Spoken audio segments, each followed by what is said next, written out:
Hey, you guys, it's me, Kiana, coming at you today, and I'm coming at you because I wanted to talk to you guys. You guys know that over here is basically my diary, and it's a journal for me. Um, Here is where I allow myself to feel. I don't worry about people's reaction. I don't worry about people's feelings behind what I say because I am just speaking straight from my spirit and straight from my heart. It's not to be scrutinized because it can't be, because it is exactly what I feel.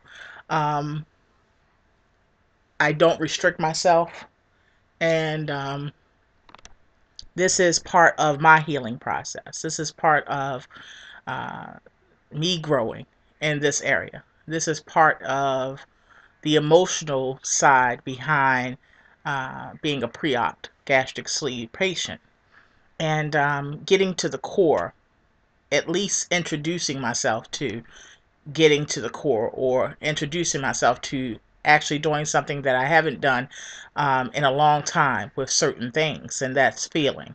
And I basically give you guys a glimpse into that world or into my life in that area. Um, I wanted to talk about something that I haven't talked about on my main channel in a long, long time. I did talk about it. In fact, I got pretty in depth about it. Um, and it was regarding my father. And I actually called him live on camera, and having not spoke to him since the 2 days, 3 days, 5 days maybe tops after I gave birth to Pootie, which you know he is three.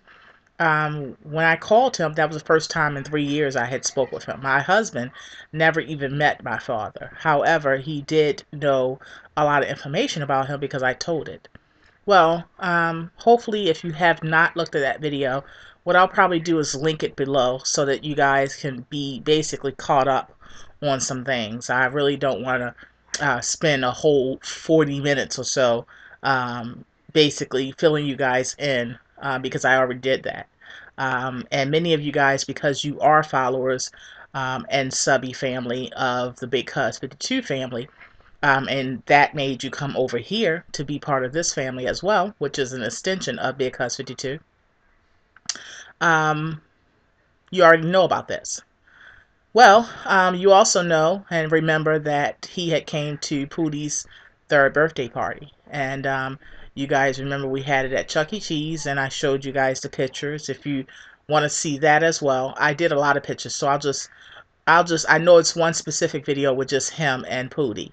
It's only a few seconds long, but you get to see him and Pootie together. So I'll link that below. So the two videos below will be the one of me actually calling my father live on camera. And I did that video because I wanted to encourage people because as you know, I am on a journey of growth. It's not just my physical body. It's not just me trying to be better as far as my health or my body weight. It's also a mental journey. It's also a spiritual journey. I believe in wholeness, and I believe in health, and I do believe that goes beyond your clothing size or your pants size or your shirt size. So that's the road that I've been on for a while now. So I wanted to encourage people that if they had any loose ends, if they had situations that arise that make them turn to food, to try to get to the root of that. And even if that means confronting, even if that means standing right in the midst of that of which you are afraid to feel. Um, that means that even if you may get rejected, that means that even if you may get turned away, and that means that even if nothing results from whatever you're trying to pursue, I still think it's a great idea. I think that not only it's a great idea, but I think it's necessary. I think that it's necessary because there is reasons that we have been programmed or automatically turn to food, and it's not just always because of the taste of it. Um, it's because of something that has occurred. that has switched your mind from thinking normally about food to abnormally about food. And we have to get to what triggered that, what made us start to change, what turned us into what we are today. And sometimes that is family issues. Sometimes that is, you know, uh, spouse issues. That sometimes is self-esteem issues. That sometimes is issues that people have had regarding being raped or molested. Um, in my case, it's all of the above. Um, Abandonment, um, feeling less than because you were abandoned in some way, shape, or form by whoever. It could be a father, it could be a step parent, it could be a mother, it could be, your first relationship, it could be when you were married, it could be any of those things. But I think it's imperative for going through the process to get to the root of it. And even if you can't get to the root of it today, to make active steps towards getting to the root. So I wanted to take time to talk to you guys about my father. Um, you guys know my father actually does not live that far away from me. He lives in another county. I live in one county, he lives in another county, but it's still in the state of Maryland. My father has stepchildren. He has a total of two stepchildren and two birth children that are by my stepmother. And they've been together since I was, I think, about 6. So they've been together. I was probably about between 6 and 8. I can't remember, but they've been together for a long time. I think probably about 7. Yeah, 7 years old. They've been together a long time. My father met my stepmother when she was 17, and they didn't get married. They stayed together for many, many years, but they did not get married until maybe about 10 years ago. Um, and I'm giving you this background because I want you to, I want to make a point as well, because sometimes we think that when people have it all pulled together and have it going on, so to speak, when we see that they have it going on in so many different areas, they're excelling, they're, pillars of the community, so to speak. You never know what they're doing fully. You never know how they're treating people in their everyday life. You never know where they've dropped the ball. And my purpose is not to point out where he has dropped the ball, but my point is to enlighten. My point is to voice it and to get it out. My point is to fill you guys in. And my point is to heal beyond it. Because even though I can't feel that much pain from it, which I know it has to be abnormal. That has to be abnormal for me not to feel any pain from what I'm about to express to you guys. For me to not feel anything. It's not that I don't feel any pain, I don't feel anything.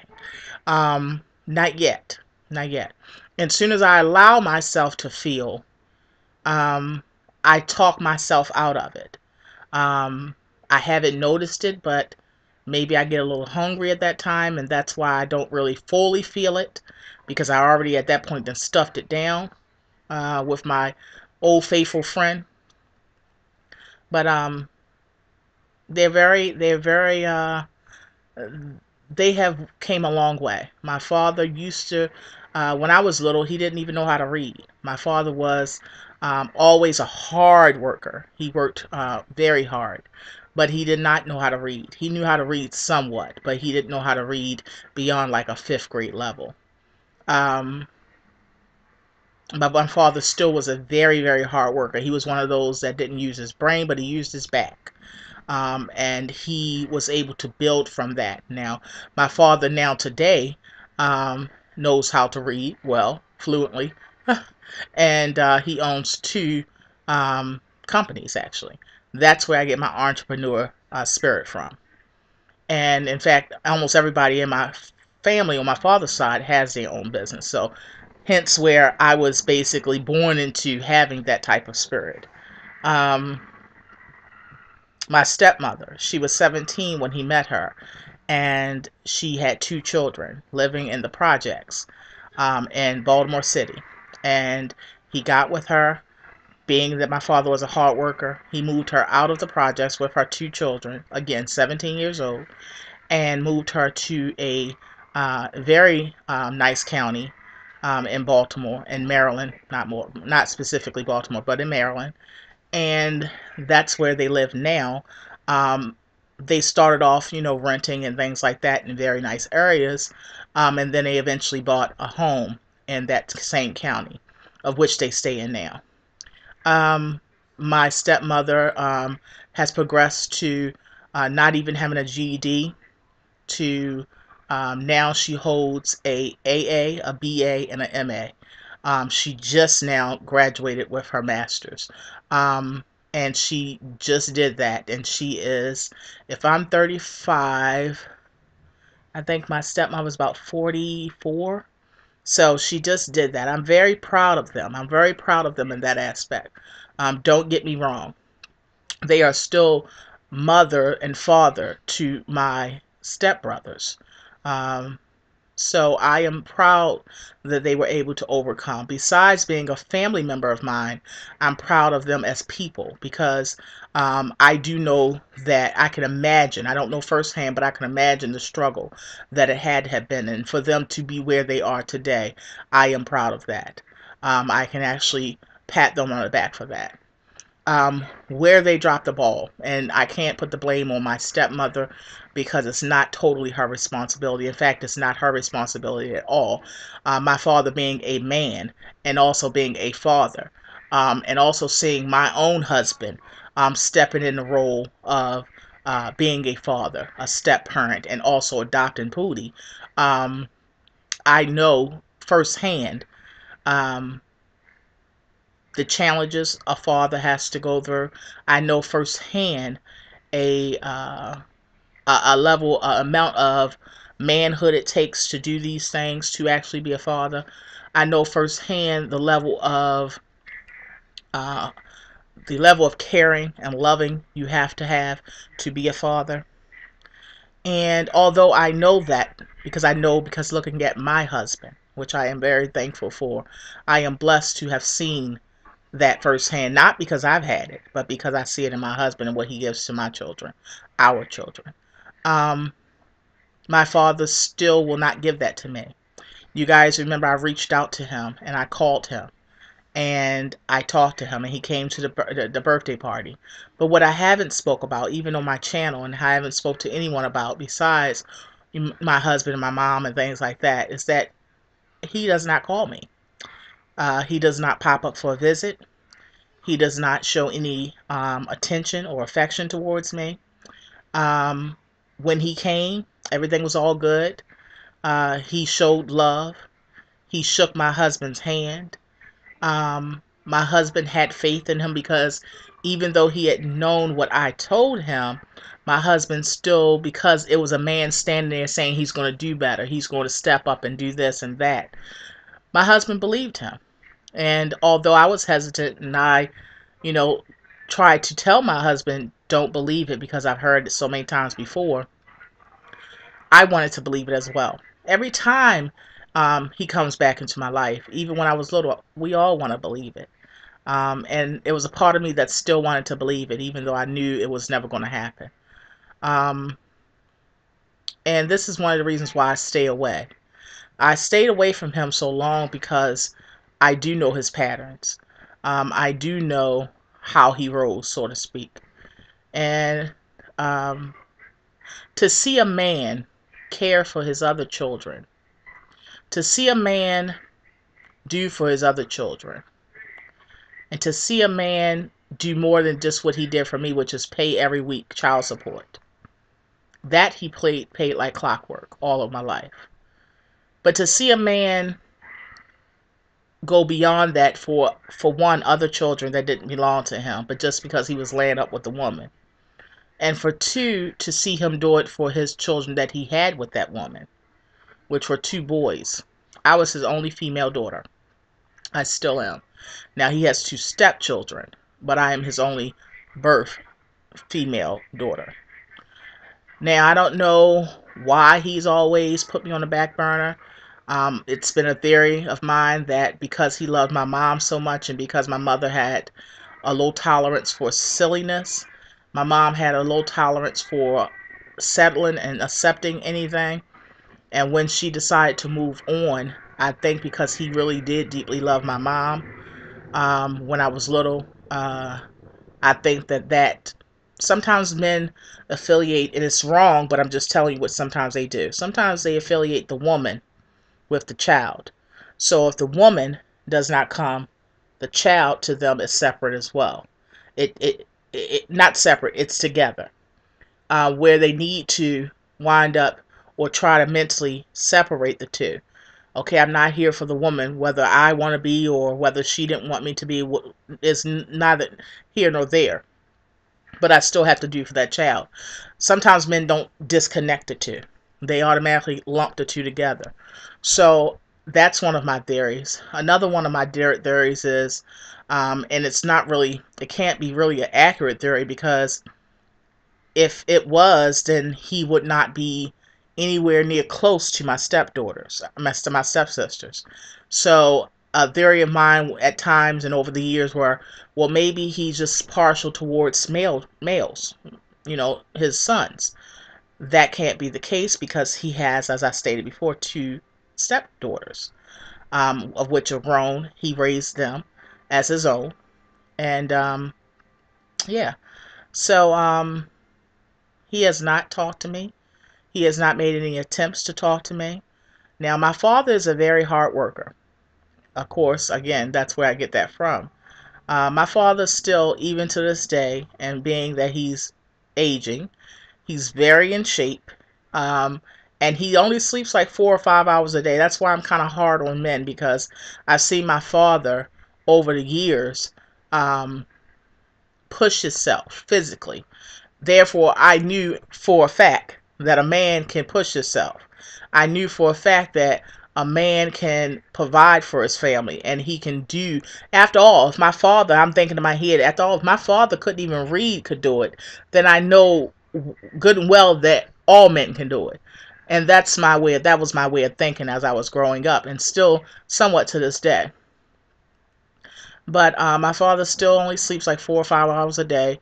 Again, he runs two companies, but he is not one of those sit behind a desk people. My father owns 18 wheelers, and he is very hands on. He actually drives one of the 18 wheelers. Um, so I know he's busy. But myself owning two businesses as well. Yes, I have down moments on one, but up moments on the other, or maybe it's slow on one and it's busy on the other. The fact is, I still have to juggle it. The fact is, I still have little children. Unlike him, he has grown children. The fact is that I still have to maintain. So therefore, I know it can be done because I do it. So I can't give him a pass or get out of jail free card for having a busy life, for running businesses, for having other responsibilities. I know that those things exist because I too do them. So he can't get, a pass on that. Um, but he still does not contact me.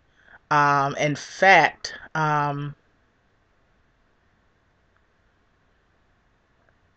I try not to think about it. I try not to think about it because I know what it'll bring on. It'll bring on hurt.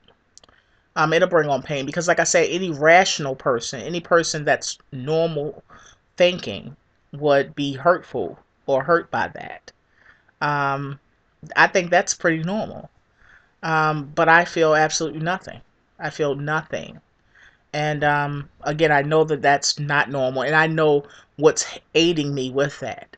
So I just wanted to get it out to, because once you say it in the atmosphere, that's something that you have to acknowledge. Your brain processes it differently. It's set out of my mouth. I can't submerge it. I can't overlook it. I can't act like it doesn't exist because it's said.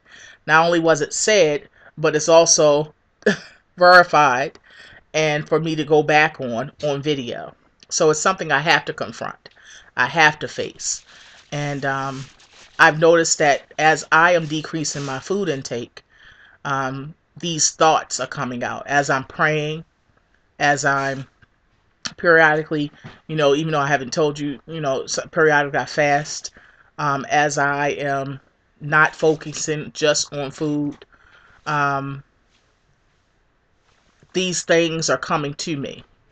And even though I'm not at the stage where I can feel all the time, some things I have felt, but even though I'm not at a stage where I can feel all the time, um, they're coming to me. Things that I know I need to work on. I know that's the Holy Spirit guiding me as well. So I'm thankful for it, and I know I have to put in the work for it. I know that it's going to come a time where it's going to hurt. I know that it's going to frustrate me. I know that it's going to make me angry. I know these things, and I am preparing myself for that. I'm not going to prepare myself after I have my tool in place, after the surgery on December the 10th. I'm not going to prepare myself then. I'm going to prepare myself now, or at least start preparing myself. Start being on the path that needs to be on, that I need to be on, to overcome and to be successful and to press through. Um, yeah, so I just wanted to share that with you. Just wanted to share that with you guys because in this process, I wanted to share my ups and my downs with you. I want you guys to see that it's going to be exactly that, ups and downs. Um, and I wanted to give you guys the true experience, the true mindset and the thought patterns. Um, and so even if it doesn't relate to you, even if it doesn't apply to you, so maybe somebody in your life, maybe somebody in your family, what they may endure, what they will have to face. It's not just simply that easy with signing a check and having the gastric surgeries. It's not that easy. I never thought it would be that easy. That was never something that I thought, but I think that some people do think that. And I think that these videos will help them because it's going to be a process. It's going to be a long road. It's going to be a long haul. But you can overcome it. There is a light at the end of the tunnel. There is ways to feel and not let it consume you. There is ways to express and not internalize it. There is ways to be productive and not let it eat at you and eat away at you. And that's what I plan on doing. And that's my attempt when I do these videos. So I love you all so much. I thank you for sharing. I leave you with live, love, and laugh. And in between, eat well. Be blessed.